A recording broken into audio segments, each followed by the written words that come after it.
Ariana, POV. The whip cracked again. Pain, white-hot and blinding, ripped through my back. It was a clean, surgical kind of agony. I knew the feeling. I'd inflicted it myself with a scalpel under sterile lights. But this was different. This was filth and fury. My cheek was pressed against the cold, rough stone of the Citadel gate. Iron chains, heavy and biting, dug into my wrists and ankles. The metallic tang of my own blood filled my mouth, thick and cloying. A wave of dizziness washed over me, and with it came a flood of images not my own, a life of shadows and whispers, a girl named Ariana McKnight, an orphan, a wolfless, a creature of shame in a world of predators. The memories slammed into me, a chaotic storm of another's existence, being adopted by the prestigious McKnight family, only to be treated worse than the lowest servant, the constant sneers, the cold shoulders, the engagement to the Alpha's heir, Damian Russo, a political move she never wanted. And the final crushing memory, being dragged here, accused of betraying the pack to our enemies, the Bloodstone Pack. A lie! A convenient excuse for Damian to discard her. My consciousness, that of a 22nd century surgeon, settled into this broken body, the real Ariana, the timid, wolfless orphan who had endured years of torment, had died the moment that whip came down. In her place was Mead. I was simply wearing her skin now, carrying her memories like borrowed clothes, but I would not cry in them. I would not beg. I would not break. The pain was a grounding force, a brutal anchor to this new, savage reality. Look at her, a silky, cruel voice purred. The traitorous bitch, still pretending to be a lady. I managed to lift my head. My vision swam, but I focused on the two figures standing before me. Damian Russo, the Alpha heir, tall and golden, his handsome face twisted with contempt. Beside him, clinging to his arm, was Roxanne, his new mistress. Her red dress was a slash of color against the gray stone, her lips curved in a triumphant smirk. She doesn't deserve the air she breathes. Damian spat. Stepping closer, his shadow fell over me, cold and suffocating. A wolfless creature like her is a stain on her pack. She should have been drowned at birth. Look at her. Not even worth the chains that bind her. She's nothing but a pathetic, broken little thing. Roxanne laughed, a high, tinkling sound that grated on my raw nerves. You're right, my love. She's nothing but a wolfless mutt. She actually believed she could be your Luna. Can you imagine? This worthless creature, standing beside the future Alpha? She ran a manicured hand down his chest, her eyes fixed on me with malicious delight. I almost feel sorry for her. Almost. But then I remember, she deserves every lash, every drop of blood, every moment of pain. She stepped closer, dangling a glittering necklace from her fingers, a string of moonstones that caught the light. See this, Ariana, Damian gave it to me that IT was supposed to be yours, a mating gift. Her voice dripped with saccharine poison. But a traitor doesn't deserve gifts. A wolfless freak doesn't deserve an alpha. You don't deserve anything. You should be grateful we haven't put you down like the rabid dog you are. That we let you live at all is a mercy you've never earned. The crowd jeered. Some threw pebbles. One hit my temple, sending a fresh spike of pain through my skull. I could smell their sweat, their bloodlust, their smug satisfaction. Damian raised the whip again. I braced myself, my muscles screaming in protest. The leather bit into my flesh, and a gasp was torn from my lungs. But no scream, no plea for mercy. The old Ariana would have been sobbing by now, begging him to stop. I was not the old Ariana. I met his gaze through the tangled mess of my hair. I held IT. My eyes, I knew from the memories, were a pale, unremarkable blue, but the look in them now was something he had never seen before. It was cold, analytical, empty of the fear he fed on. His jaw tightened almost imperceptibly, the tell of a predator briefly unsettled by prey that didn't cower. He was used to tears, to submission. This silent, unwavering stare was a language he didn't understand, and it infuriated him. Roxanne, sensing his hesitation, stepped forward again. Her smile was a blade. "What's wrong, my love? Is the little traitor not giving you the satisfaction you deserve? Perhaps she needs more encouragement." Damien's anger flared again, fueled by my continued silence. My lack of reaction was a challenge to his authority, a denial of his power over me. "You think you're strong?" he snarled, grabbing a fistful of my hair and yanking my head back. The pain was blinding. "You're nothing, less than nothing." He turned to one of his guards. "Bring the salt water. Let's see how she likes her wounds cleansed." Panic, cold and sharp, tried to claw its way at my throat. Salt in these open lacerations would be an agony beyond comprehension. It could induce shock, sepsis, death. The guard returned with a wooden bucket. The sloshing sound was a death knell. This was it. I had survived a transport crash in the 22nd century only to die here, chained to a gate in a world that felt like a barbaric nightmare. Just as Damien reached for the bucket, a sound cut through the air. It was a horn. Deep, resonant, and powerful. It wasn't a sound of alarm, but of announcement, of arrival. The crowd stirred, their jeers dying in their throats. They turned as one, looking towards the horizon. Damien and his guards froze, their heads snapping in the same direction. The horn sounded again, closer this time. It was a sound of victory, of triumph. Damien's face, which had been a mask of cruel satisfaction, paled. A look of pure shock, quickly followed by dread, replaced it. "No," he whispered. "It can't be." Then I saw them. A line of warriors on the horizon, moving with disciplined precision. An army, clad in dark leather and steel, their banners snapping in the wind. They moved like a single, unstoppable force, their presence radiating a power that dwarfed Damien's petty display.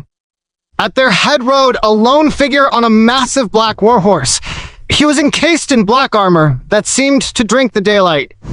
Even from this distance, the aura of command rolling off him was suffocating, an alpha, but one whose power made Damien's feel like a child's tantrum. As they drew closer, the details became sharper. The lead rider was immense, his shoulders broad enough to block out the sun. His silver-gray eyes scanned the scene before him, missing nothing. They came to a halt just outside the main gate, the warhorse stamping a hoof impatiently. The silence was absolute, broken only by the jingle of harnesses and the wind. Damien looked like he'd seen a ghost. "Dennison," he breathed, the name a curse. Dennison Russo, Damien's older brother, the pack's greatest warrior, a legend who had been fighting on the Northern Front for 3 years. His gaze swept over the crowd, over a cowering Roxanne, over a stunned Damien.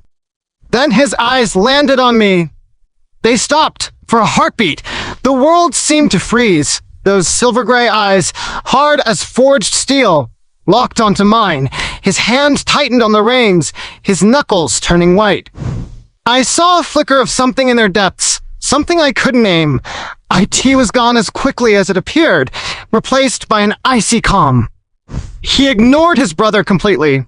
His voice, when he finally spoke, was low and cold, yet it carried across the entire square, cutting through the silence like a shard of glass. "What is the meaning of this?" Ariana, POV.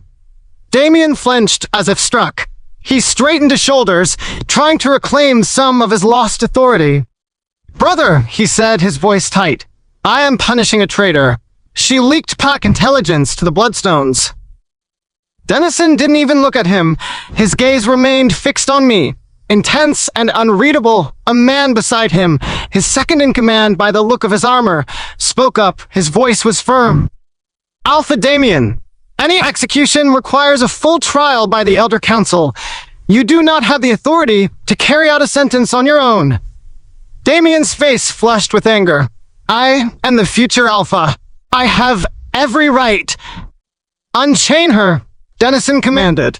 The order was quiet, almost conversational, but it held the weight of absolute law. Damien's jaw clenched.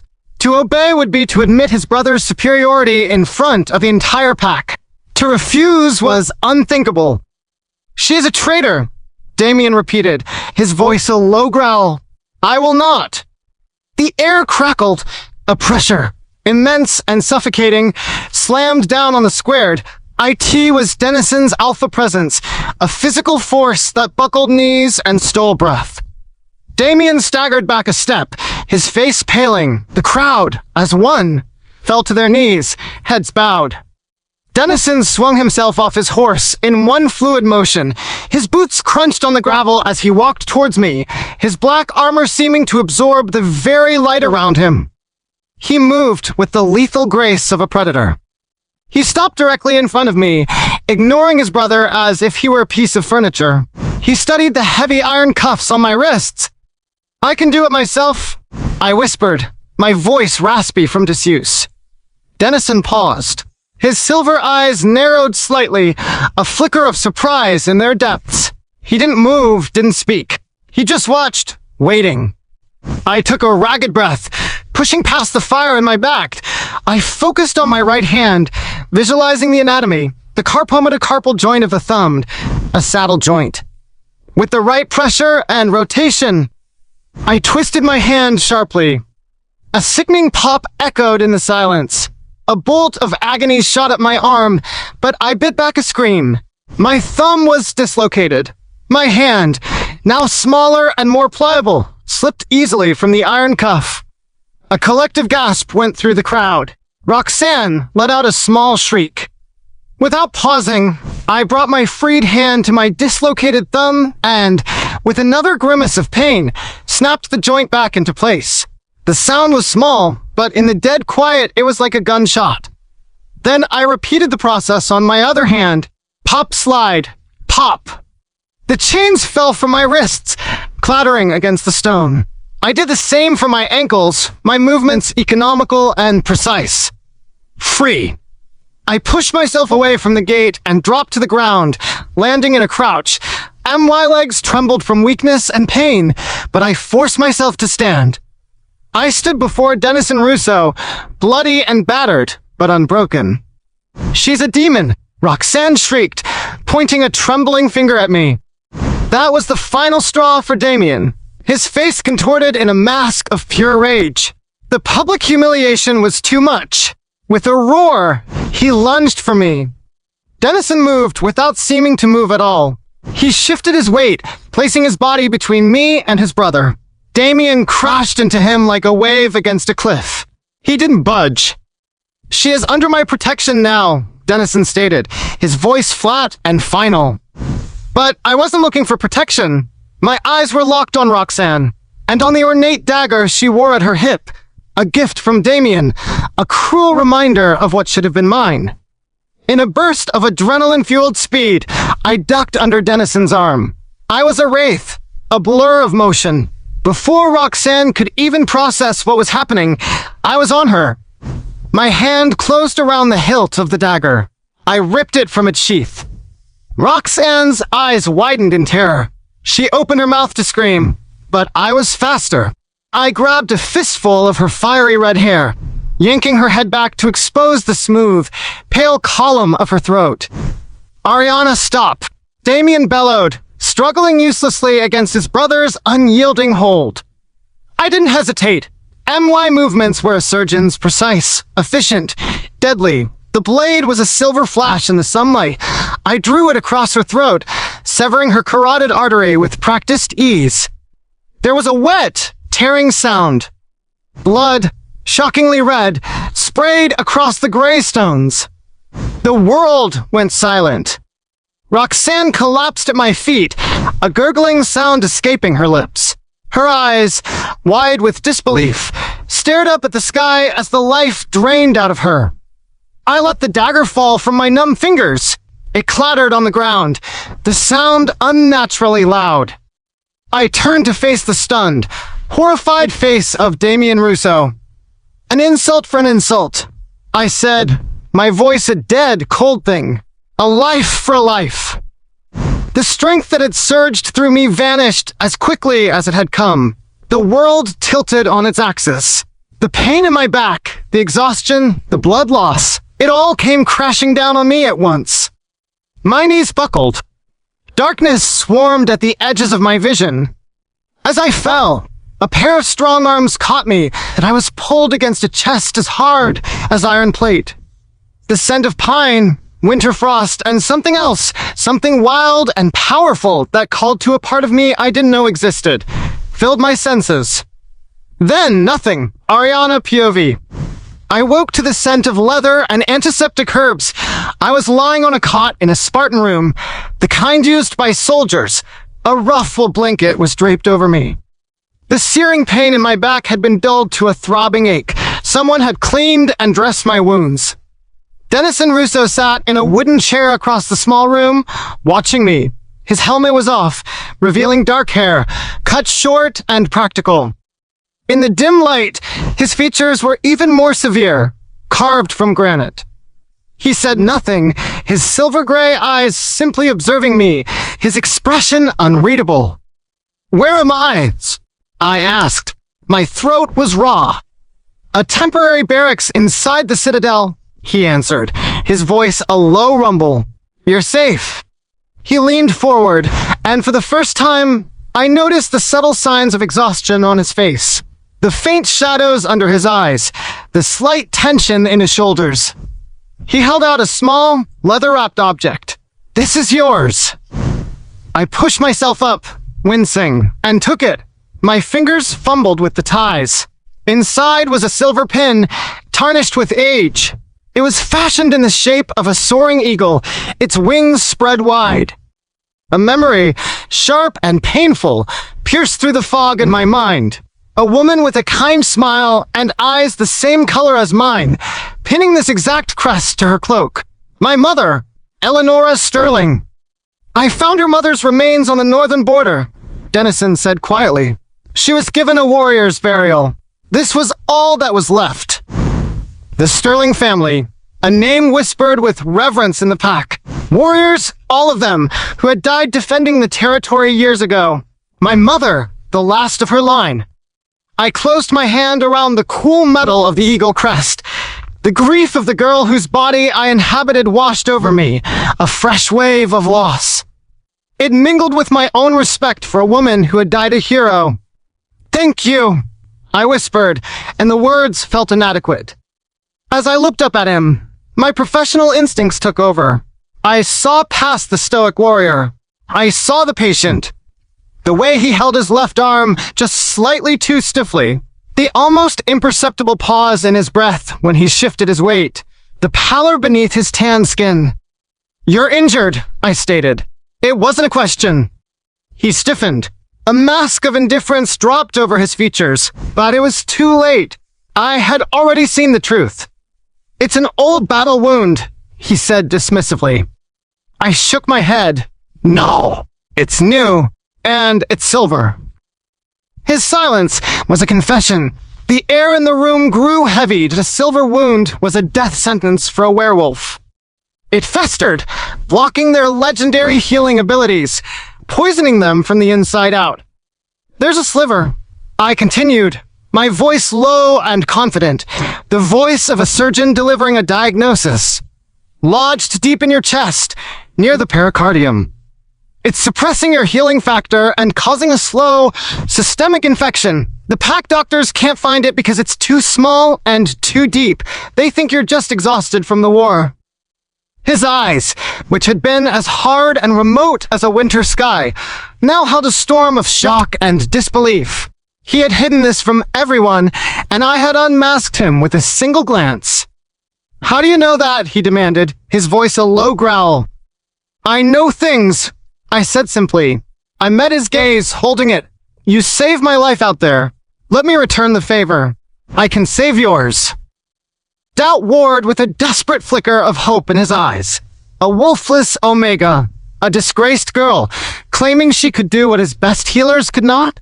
It was madness! But he was dying, and he knew it. I didn't have time to explain the unexplainable. I swung my legs off the COT. My torn dress was barely holding together. I ripped a strip of cloth from the hem. Biting my lip, I pricked my own thumb on the sharp point of the sterling eagle crest. Blood welled up, dark and red. Using my thumb as a pen, I quickly sketched a design on the scrap of cloth. It was a plant with a distinctive 5-petaled flower and serrated leaves. A plant that didn't exist in this world's botany, but was a staple in 22nd century trauma medicine for its anti-inflammatory properties. I held the blood-stained cloth out to him. Find this herb. It grows in cold, rocky soil, usually near waterfalls. It won't cure you, but it will slow the poison. It will buy you time. He took the cloth, his fingers brushing mine. A strange jolt, like static electricity, shot in my arm. He stared at the drawing, his brow furrowed in concentration. I stood up, my body protesting every movement. Where are you going? He asked, his voice sharp. Home, I said, my hand already on the door latch. To the McKnight estate. A sharp knock interrupted his reply. A warrior entered. The square is cleared, Alpha Dennison. The body is gone. Damien has returned to his father's estate. Good, Dennison said, his eyes still locked on me. He held the bloody cloth out to the warrior. Marcus, find this herb, now. The warrior took it and was gone. You won't be safe there, Dennison stated, a muscle working in his jaw. I looked back at him, a cold smile on my lips. Don't worry about me. Worry about your brother. I paused. And tell Damien, the next time he wants something from me, he should be prepared to pay a much higher price. I left him there, alone in the dim room, the weight of my words hanging in the air.